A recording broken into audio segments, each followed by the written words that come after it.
Oh, écoutez, c'est beaucoup plus complexe que cela que de synthétiser en disant que les forces de l'ordre sont allées beaucoup trop loin. Bien évidemment qu'il y a des images choquantes, je ne vais pas le nier sur votre plateau ce matin, ce serait irresponsable de ma part. Et je rejoins tout à fait l'analyse de Madame Pina à l'instant.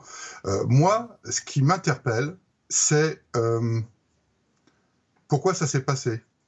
On est dans un contexte très particulier, je le rappelle, avec une loi qui est actuellement en cours d'examen à l'Assemblée nationale, la loi sur la sécurité globale qui renforce la protection des policiers, qui fait polémique par rapport à la liberté de la presse et au droit d'informer que nous soutenons et que nous revendiquons comme un droit fondamental pour notre démocratie. Il n'est pas question de remettre cela en cause. Mais moi, ce qui m'interpelle, c'est d'apprendre qu'on a 500 migrants qui débarquent comme ça, de but en blanc, place de la République, des migrants qui ont fait l'objet, il y a quelques jours,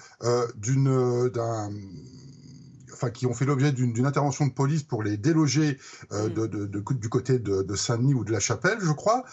Donc on a détruit leur campement, et là, ils arrivent place de la République à 500 chacun, avec une tente.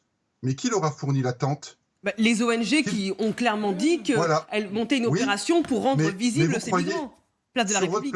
sur votre plateau, on disait à l'instant que c'était des personnes qui n'étaient pas encadrées, ces jeunes migrants. Et là, il y en a 500 qui arrivent en même temps, qui s'installent. Il y a certains de vos confrères qui parlent que derrière, il y a des activistes de gauche, bien connus pour être dans la confrontation permanente avec la police, quels que soient les événements.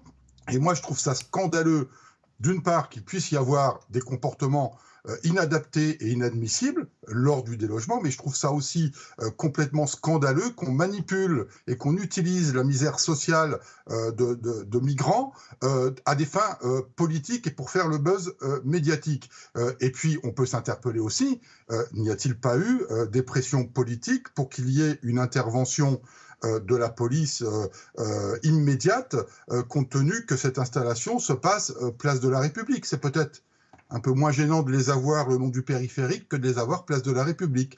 Voilà, je dis ça, je ne dis rien, mais je pense que Gérald Darmanin a eu raison de réagir très rapidement et de demander au préfet de police un rapport avant midi, justement pour établir clairement pour quelles raisons on est intervenu dans ces conditions-là et qu'est-ce qu'il peut y avoir derrière. Et puis le ministre de l'Intérieur, il sera dans son rôle et il prendra les décisions qu'il estime utile de prendre au regard de cet événement.